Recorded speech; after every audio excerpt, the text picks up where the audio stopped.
We're here at the airport of Puerto Vallarta, and I wanted to take you guys on a journey and just retrace my steps into my first few weeks here in PV. As you guys know, I was deported back in 2018. I flew in from Juarez to Puerto Vallarta, which was the closest airport to my biological father who lives in Tepic. So I spent the first few days here kind of regrouping and trying to find a plan. This is the airport where magic began.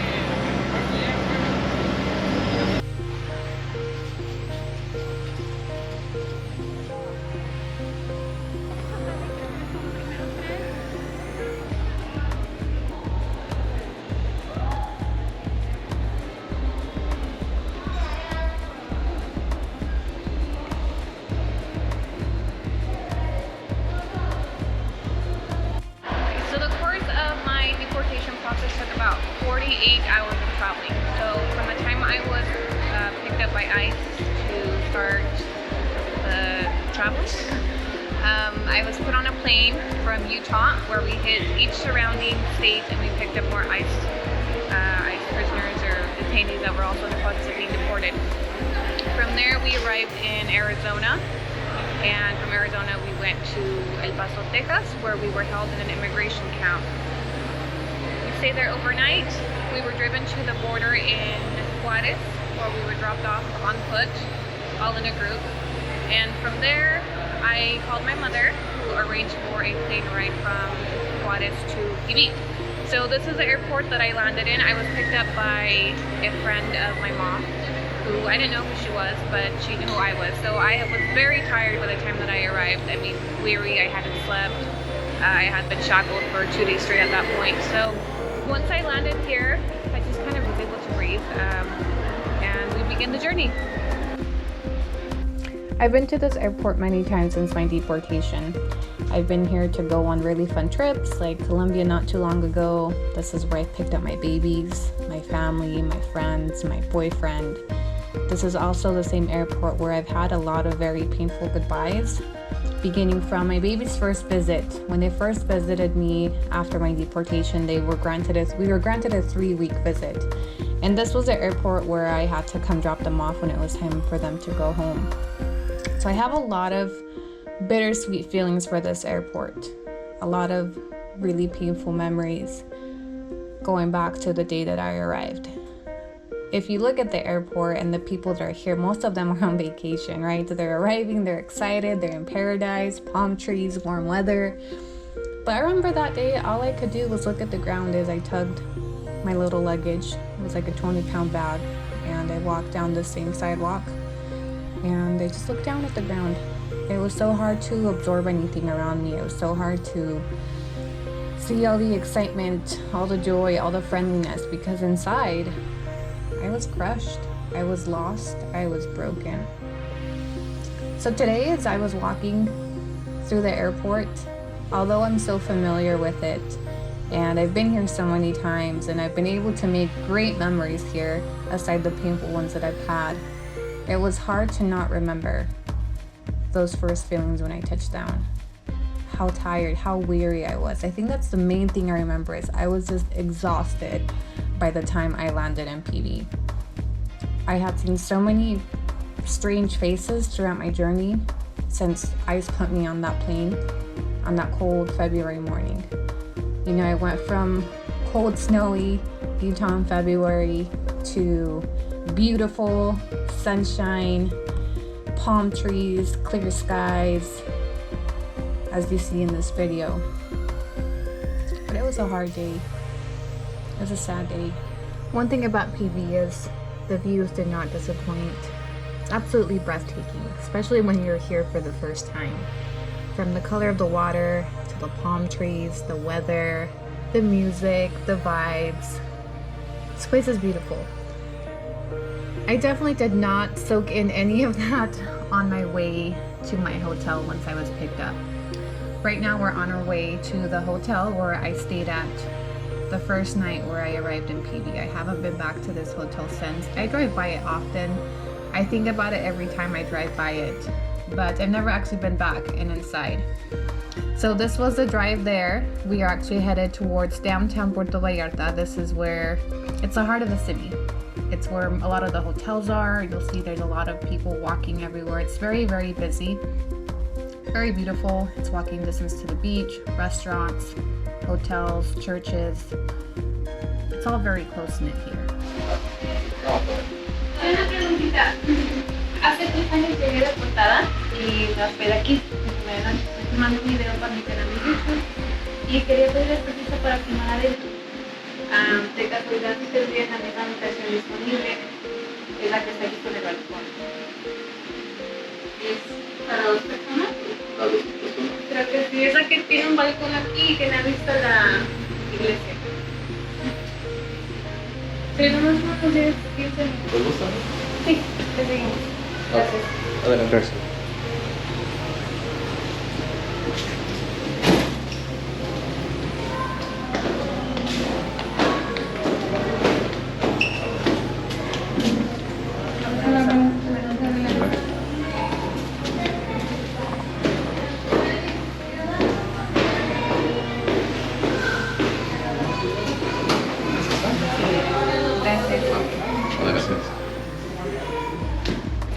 So as you can see, nothing big. I had one bed to myself and a small bathroom. I arrived with one small luggage, which I was in a group of about 40 people that was deported, and out of those 40 people, I was the only one with the bathroom. Some people were dropped off with whatever they had on them at the time that they were picked up, but I was lucky enough that my mom took the luggage to the jail for me. So this was my view. And I actually came out here. I took a couple pictures because the church was right here. And I haven't been back to this hotel since, so it's a little bittersweet. All the feelings kind of come back.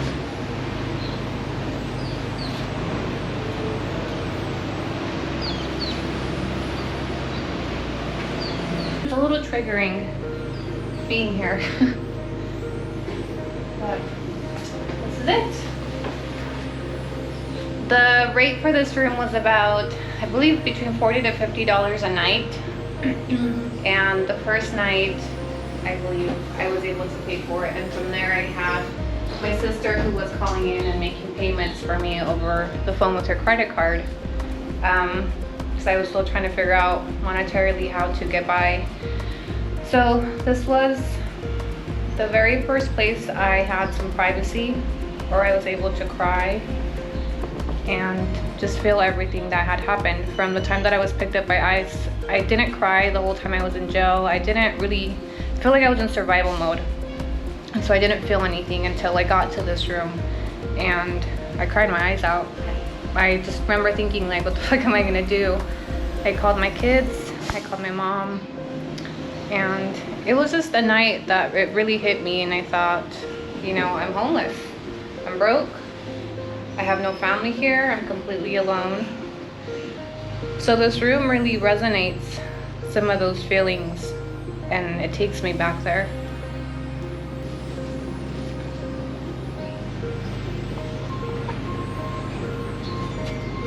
I don't know, it's hard to be here.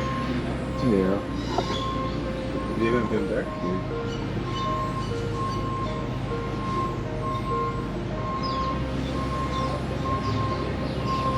I think it's just like, it's reliving it. Like the hopelessness,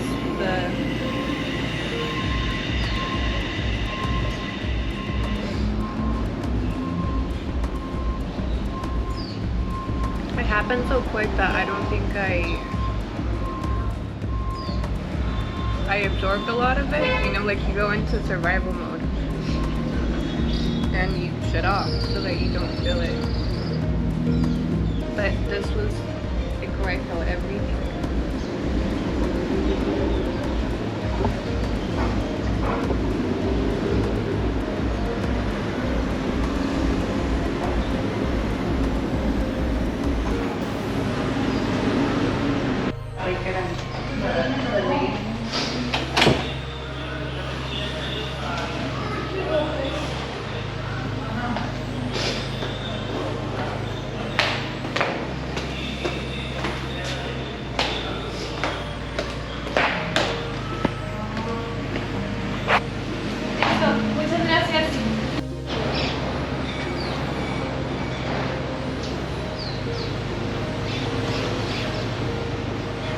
So if you guys notice, the hotel has a view of a church. After I got here quite a little bit, I left my room to kind of walk around, and I saw outside the church.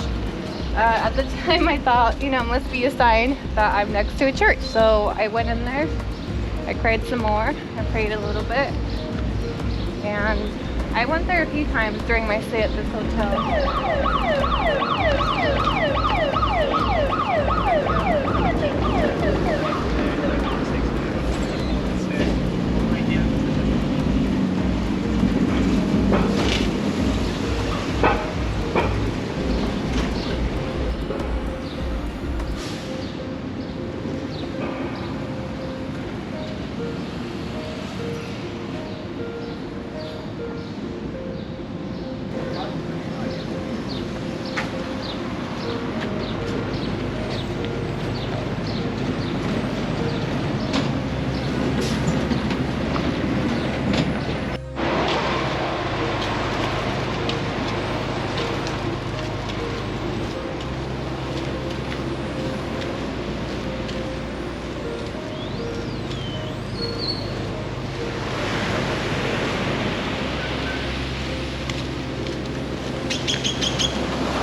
This is one of the first beaches I hit when I came to PB. I used to come out here from the hotel and just kind of sit and stare.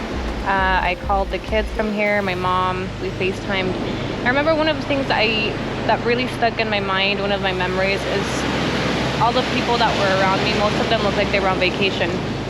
And they were all really happy, having a great time. And I remember the feeling like, I'm out of place. I'm not on vacation. I'm not here for fun. I'm just kind of here, displaced and alone and broken.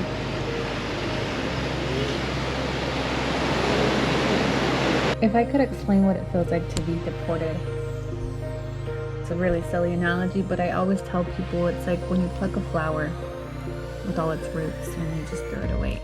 That's what I felt like I had been plucked from everything I'd ever known. All my roots were elsewhere, and I was just thrown into this dark hole of a new country that I didn't understand. I barely even spoke the language. My Spanish was terrible when I arrived. I didn't understand the people, the currency, the system. I didn't understand how life worked here. It was a whole new world, and I was completely overwhelmed. I was broken, lost. I had no idea what I was going to do, but I do remember that the next day after I woke up in that hotel room, I hit the ground running.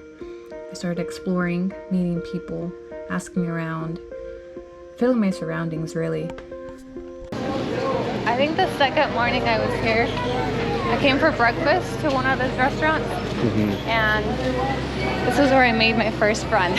It was a waiter, and he was asking me like, oh, so where are you from? What brings you to PB? And of course, I was like, I'm deported. And I was like crying, telling him. And he was like, I'm deported too. And we started talking about our kids. And he started giving me advice. He's like, the best thing I can tell you is to never tell people how much money you make. Don't trust anybody.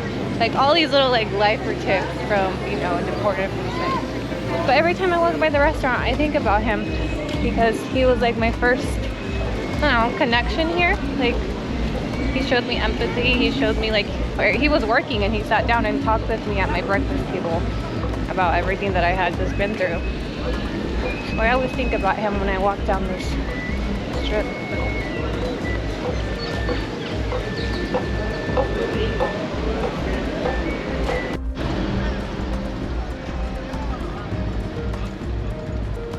We are headed into my first apartment. This is the neighborhood I used to live in. I spent about a year here. This is also the first place where I brought my babies when they had their first visit. As you can see, it's nothing fancy. So I would walk the street every day after work in the beginning before I purchased the car.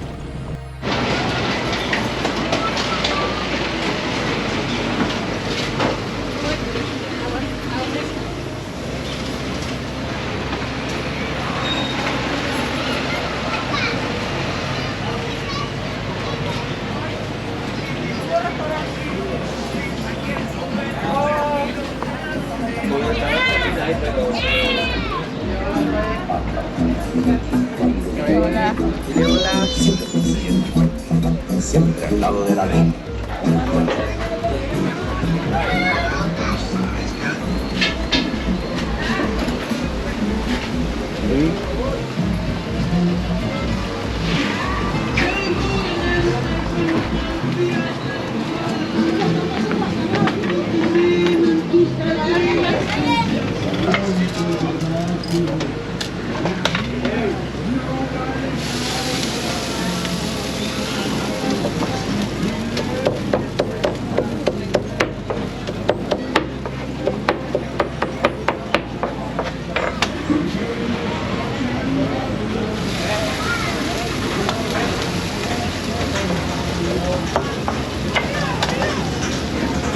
Gracias.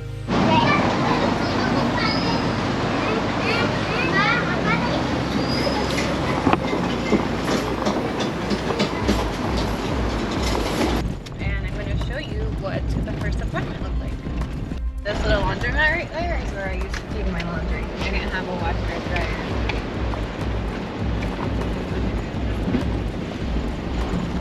What happened back here since I left? Weird. So this place is called Barrio Santa Maria. This is where I would park by this big old tree. This is also where they drop off the trash. So you take out your trash, you drop it off here, and the garbage men come to pick it up. You can actually see a pile of trash over there. I still live right there in that third one. So it's a little apartment complexes, 3rd stories. And if you look at the door right here, this is actually how they drop off your mail. All your bills, credit card statements, they just stick them on the door right there, and then anybody can really grab them. So this was a small 2-bedroom apartment. This is it. It was very humble beginnings, but it was quiet and calm. I mean, as long as you don't really mess with anybody, nobody messes with you. I had good neighbors. There's also a small little corner store over there where I would get all of my groceries, like little stuff, so I didn't have to drive all the way to the grocery store or take an Uber in the beginning when I didn't have a car.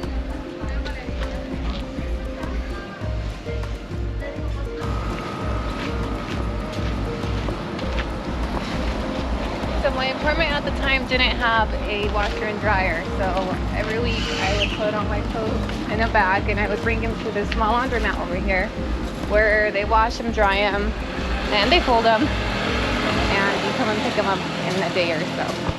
Pretty affordable. It was like 55 pesos for the load. As you can see there, there's a lot of little corner shops, a tool shop, a hair salon. Everything was really within walking distance because the main form of transportation here for people is walking or the bus, so they keep everything very close.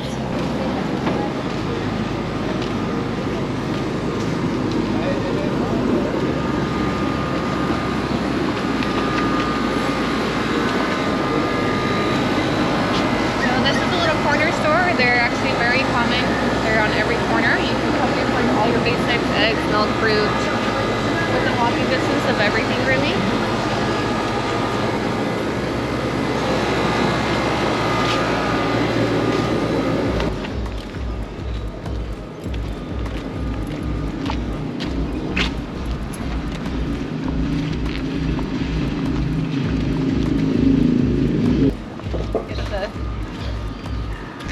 So here's the trash pile. Everybody brings their trash out in bags. They dump it here, and the trash guys swing by, usually nightly, to pick it up. As you can see, the trash system is very different here. They don't have trash cans. A lot of the times, dogs will come and get into the trash, homeless people, etc. So Welcome to my crib. So what'd you do after you were in the hotel for a week? So a day after I got here, a friend from Salt Lake linked me with another person here from Salt Lake who had been deported. And he started kind of showing me around. He helped me get my identification. And he had a friend who rented out like an Airbnb, a really nice place. And I rented it out for like 2 weeks. And in those 2 weeks, I flew out to Cancun to kind of scope it out and see where I wanted to live. I ended up coming back, and then at the end of those 2 weeks, he helped me find another little apartment, the apartment that we shot at today. And so I signed the lease, and after that, I started looking for work. I interviewed at a lot of Mexican companies, a lot. I interviewed at the place where he worked. I interviewed just everywhere. A lot of receptionists, admin jobs. A lot of them were very low paying, like $400 a month, $500 a month. But at the time, I was told like that's really good for Mexico. Like, take it, you know, it's great. And I tried a couple of them. Like, there's this one call center that I tried, and I'd only been here for maybe like 3 weeks. And the place was like really run down, and they didn't have AC, and it was just really disorganized, and it was supposed to be like a US based company. But I remember I quit the next day because I was like, I can't work here. Like, I still had like the US mentality of like, you know, what you expect employers to be like, you know, to have everything all nice, and you know, a US company, so you think they're gonna have their shit together. So they didn't, and I quit the very next day, and I was like, I can't work here. And a lot of people were like told me like, you're done, like that was a good job, like you can't be picky out here. But in my mind, I was like, I can't work there, like, and I gotta make more. So I kept looking, and I stumbled across this job on Craigslist. It was the same, a US based company. I was working for an insurance broker out of California. I explained to them my situation, that I had been deported, that I was rebuilding, and they decided to hire me anyway, and I ended up working there for 3 years.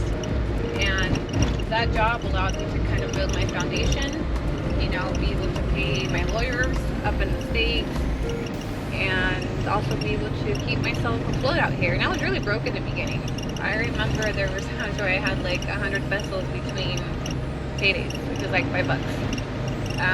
And it was just me out here, but I struggled a lot to not only manage my money, but stay afloat with the lawyer fees out there. I had to change my spending habits, because in the US, I mean, I would go shopping all the time, or like go do fun shit all the time, you know, because you can do that out there. But here it was, I had to like learn to change my lifestyle. I got here in February. The kids were allowed to come down for their first visit, their first parent time in December. So it took me 10 months of going through support. And I think on top of, like, that was probably the hardest thing of coping with everything that was going on, was not only like the being displaced and being deported and trying to find, you know, how I was going to survive here, but it was the emotional toll of fighting for custody for the babies from here. I was denied parent time multiple times by the judge. I mean, it came to a point where I even stopped asking for primary custody. I was asking for just visits. I just wanted to see the babies. I wanted 2 weeks of parent time. And I kept getting denied and denied and denied, because they were concerned that I would take off with the kids, that I wouldn't abide by the custody orders. Which, to be honest, it crossed my mind a lot, because they made it so difficult for me to invoke just my right to see them, that in the beginning, in my desperation, if they had sent them right away, I probably would have just said like, fuck the court, and kept the babies. But I had a lot of support from my family to like do it the right way and to stick out the court case, both emotionally and financially.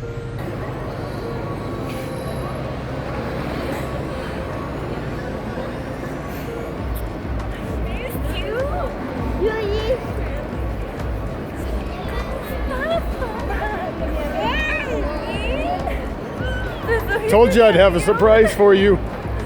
Oh my god. You got two teeth? This is your one, man. Oh, see? Qué grande estás, papá. You eat my Himalayan braids like this? Ay,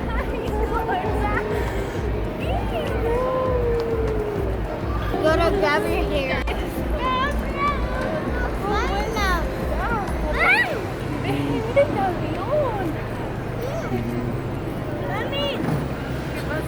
You have now seen the beginning of my journey here in Puerto Vallarta. I arrived here in February of 2018. I've been here a little bit over 3 years. I've been able to rebuild a beautiful life with my 5 children who have since relocated with me here in Mexico. And I've shown you a little bit of the beginning. It was definitely triggering to go back to some of these places. It was reliving some of the same painful feelings I felt at the beginning of my journey, but it's also a reminder of how far I have come for me and my kids, and how far I'm continuing to go down this road, really, and sharing my story and shedding light on all these topics that are kept in the dark. Nobody really talks about what happens to us after we're deported. It's almost as if the US throws us over the border and they wash their hands of us, and a lot of us don't make it. A lot of us die. A lot of us fall victim to the streets. A lot of us are left in poverty. A lot of us go back illegally. But some of us choose to stay, and we plant new roots, like I have. And it's the beginning of a second chance at life for us, because speaking for myself and a lot of other people I know here, back in the US, we made decisions that ruined our lives back there. And it would have been almost impossible to rebuild a life in the US because of how the system is set up. In my case, I was a felon. I had trouble obtaining a decent paying job. I had trouble pursuing my education further. I struggled immensely to rebuild my life after my felony convictions. And so when I arrived here, for me, it was a second chance at life instead of being sent to prison for many years. It was a brand new start. Nobody knew me. Nobody knew my history. Nobody judged me. I was welcomed back to my home. And that's why I chose PV. It was very welcoming. I was embraced, and I felt like regardless of what happens here and what I build, it can't be taken away from me overnight like my life was back home. In the US, I was picked up overnight with no warning, and 10 days later I was thrown out of the country with nothing, with merely a small luggage filled with a couple pairs of clothes, $40, and a lot of memories, a lot of painful memories.